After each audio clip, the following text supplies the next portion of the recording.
మనతో పాటు బొల్ల శివశంకర్ గారు ఉన్నారు. శివశంకర్ గారు, ఈరోజు జాగృతి సెలబ్రేషన్స్ చేసుకుంటుంది అంటే రాష్ట్ర ప్రభుత్వాన్ని పూర్తిగా నమ్మినట్టే అని చెప్పేసి అనుకోవచ్చా? లేదు, కళ్ళల్లో ఒత్తులేసి కావాలిగా.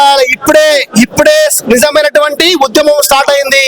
కాంగ్రెస్ ప్రభుత్వం కళ్ళబొల్లి మాటలు చెప్పి 100 రోజుల్లో రాజ్యాంగబద్ధంగా మాకు ఇస్తాన్న హక్కులు ఇవ్వకపోగా ఇప్పుడేదో ఆర్డినెన్స్ ఇస్తా ఉన్నది. మేము స్వాగతిస్తున్నాం, మేము అభినందనలు తెలియజేస్తున్నాం. కానీ మాకు వచ్చే హక్కులు కానీ మా చట్టం రూపంగా రాకపోతే ఖచ్చితంగా ఖబర్దార్ చెప్తున్నాం.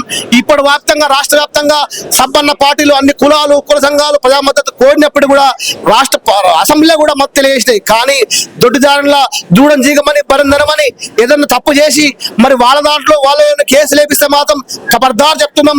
మేమందరూ కూడా మమ్మల్ని గొప్ప అన్న వాళ్ళని, మా హక్కు రావాలన్న వాళ్ళని కడుపులో పెట్టుకుంటాం, వాళ్ళ కాలు మొక్తాం. కానీ మమ్మల్ని అధికారం దూరం చేస్తే మాత్రం ఖచ్చితంగా వాళ్ళ ఇంటికాడ సప్పండ వర్గాలుగా ఎస్సీ ఎస్టీ బీసీ అందరం కలిసి కూడా 1,00,000 డప్పులతో సాగు డప్పు కొట్టేది మాత్రం గ్యారెంటీ విషయం గుర్తుంచుకోవాలి. వాళ్ళు కూడా అంటున్నారు, ఎవరు కూడా కోర్టు వరకు వెళ్ళొద్దు, అందరం సామరస్యంగా పరిష్కరించుకుందాం, అవసరమైతే ప్రతిపక్షాలతో కూడా మాట్లాడడానికి సిద్ధం అని చెప్పేసి అంటున్నారు కదా.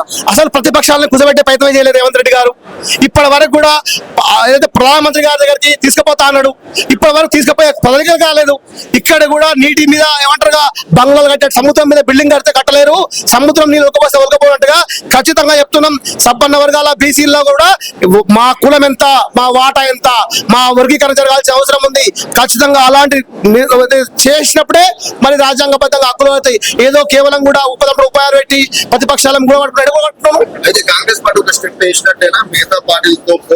ఖచ్చితంగా ఈ విషయాన్ని మేము గౌరవిస్తాం. ట్రిపుల్ టెస్ట్ ఆధారంగా కాకపోతే 100 రోజులు చేయాలని సంతోషపడ్డాం. 100 రోజులు చేయలేకపోయిండు. చేయలేని విషయాన్ని మాత్రం తప్పుగా భావిస్తున్నాం.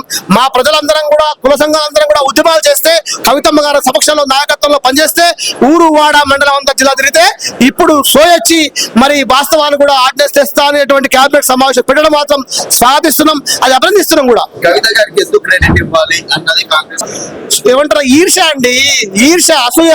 నువ్వు 100 రోజులు చేస్తుంటే కవిత మీదకి వచ్చేది. నీకు ఫస్ట్ 100 రోజులు చేయాలని సోయి ఉంటే కవితమ్మ వచ్చేది కాదు కదా. కవితమ్మ ఇప్పుడు ఏమంటుంది, బీసీలు రాజ్యాంగబద్ధంగా చట్టం తెమ్మంటుంది. బీసీ అయితే నేను సాలన్న పోటీ చేస్తాడు, సాగరంలో పోటీ చేస్తాడు, మా ముస్లిం సంచార ముస్లిం పోటీ చేస్తాడు. మా దాంట్లో కవితమ్మ పోటీ చేయదు కదా. ఎందుకు మరి ఇక భయం ఎందుకే? కవితమ్మ మాట్లాడుతుంది, ఎవరు మాట్లాడుతుంది కదా. తాత్కాలికంగా ప్రభుత్వం కదలికలు ఉన్న క్రమంలో రైలు రోకో అనేది నిరవధికంగా వాయిదా పడ్డది. వాయిదా వేస్తున్నాము. రాబోయే రోజుల్లో ప్రభుత్వం నుంచి ఆర్డినెన్స్ తెచ్చి కేవీటేసి రాజ్యాంగబద్ధంగా హక్కు లేకపోతే మాత్రం ఖచ్చితంగా పట్టాల మీద రైలు బండి గిల్లా తిప్పేది మాత్రం గ్యారంటీ బీసీలంగా.